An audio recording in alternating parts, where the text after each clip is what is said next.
Rashmi Tarot Reader. So today I'm uploading to this video on Facebook and Instagram. How are you all? I hope you all doing well. I appreciate your interest and faith in tarot cards and thank you so much to all of you. This request has come from my clients to upload the video. Today I would like to call the name who has given me this chance. Thank you, Kaira, Leena, Monica, Meena, Karera, Alisha, Suminderji, Ritu Nagpal, and finally Bhumi Singh. So those who are left will send this video, which are people outside of India. So I will start from the Osho Zen card and from the tarot deck also.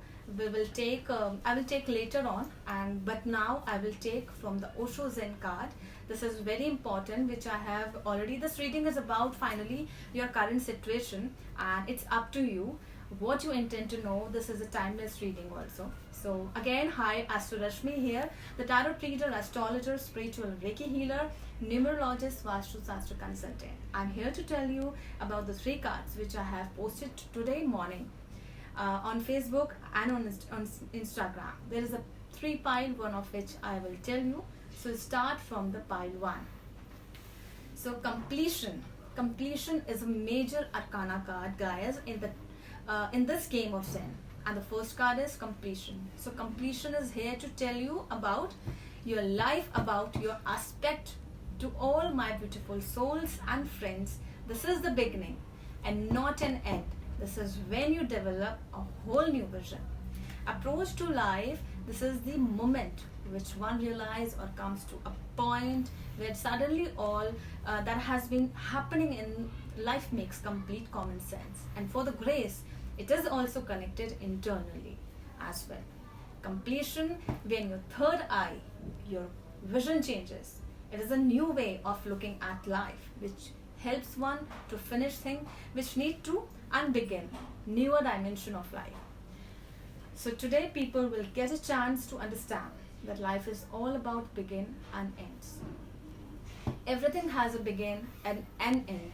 People will realize the required, and with their simple realization, things which needs ending will take place, and making space for further betterment and new aspect of life to start with.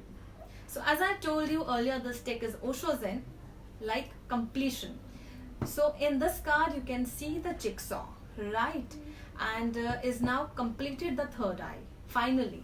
So the place of perception, now we can perceive the whole picture in this card. So we can be in despair because we don't want the situation to end, or we can be grateful and accept that life is full of ending and beginnings, right? Second card is the guilt. The guilt card is this card is indicate this is the week of realization guilt. You can see in this card a lady, and she is very highly depressive. She is not able to even sit properly, not able to think properly. So guilt is very destructive, and don't punish yourself. She is punished and like the hell, and don't punish yourself for, I'm just saying this is the advice, and your wrongdoings, it's a learning process. Let go of self-doubt, see the beauty of what life is trying to teach you. Don't punish yourself for your failure. You are absolutely okay, and wherever you are, you will be okay. But trust on yourself and don't punish to yourself. Third card is intensity, right? Take the jump and move into the unknown trust life, and put your mind aside, and something immense comes along. So this card is indicate when the heart is innocence and wall breaks, intensity is in fairy Aries. Today things can be intense, right? It can come up, breathe, but the energy gives the push to move forward, like this arrow. And be kind and stay in the now. It's the balance between aggression and uplifting energies. There is a fire energy, there is a fire element. You can see in this card even today, where you can put this energy towards work, cleaning, arrangements, physical exercise you can do, cooking, whatever your hobby is, playing music or meditation, to calm down the thoughts. Much love. So thank you so much. This is the reading